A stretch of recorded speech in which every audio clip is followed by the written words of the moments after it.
I am adding a third string to my bow, so to speak. I want to draw with pencil again. I haven't done that in way too long, so please indulge me.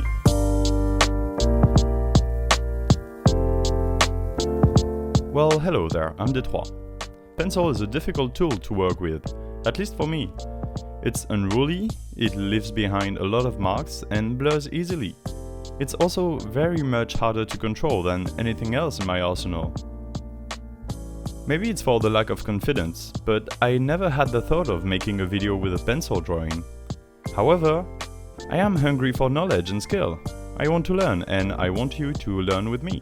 If you are interested in learning with me, or simply following the journey on your own, consider subscribing with the red button below. Going back to using a pencil feels great. I mean, I never really stopped, but it was only really for sketching a few lines when I had something specific in mind for an ink drawing. Completing a drawing fully with pencil, and pencil only, is really different. I need to start over and learn how to shade properly with it, how to blend it, how to have consistent lines and such. When I draw with a pencil, I tend to rotate it quite a lot, and as a result the lines are often different, either crisp and thin or more smoothed out, because the lead is sanded away by the paper. That sort of stuff only happens with pencils, as a fountain pen nib doesn't change with every 5 lines. And don't get me started on what kind of lead I should be using. I never learned that sort of stuff. I am currently using an HB lead, the most common one I think. I don't even think I own another sort of lead.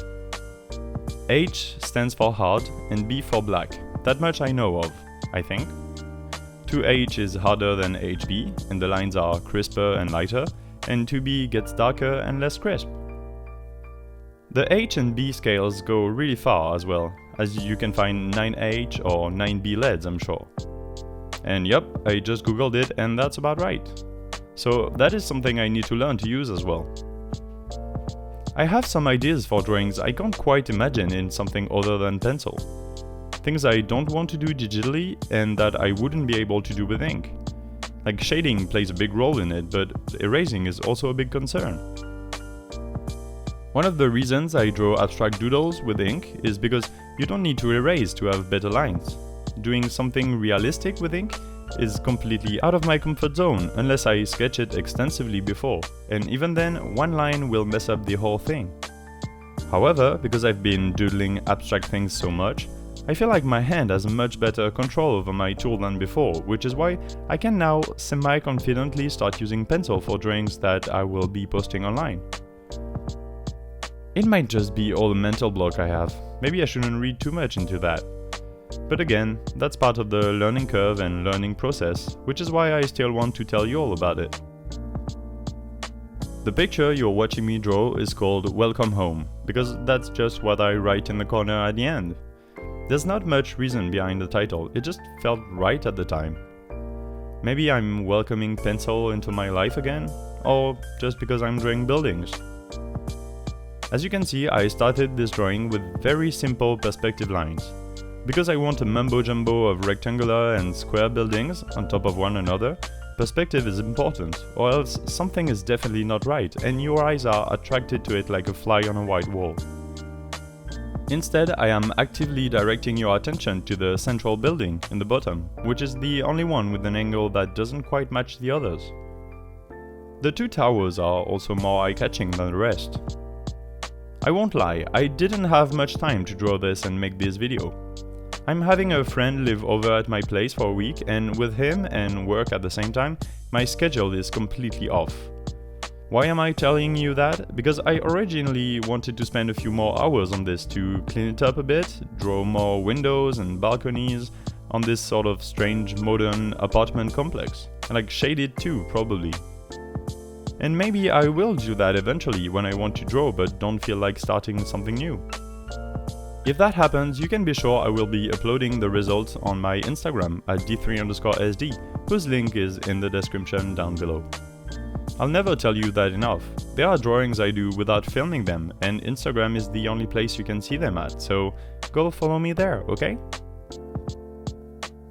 Of the many inspirations I had for this drawing, I can tell you about the top 3. For the perspective and such, I of course had Dan Birchow in mind. He's a great YouTuber with awesome videos on drawings with pencil and perspective. I didn't quite reference his artwork, just his workflow and tips, so I guess I can call it a passive reference.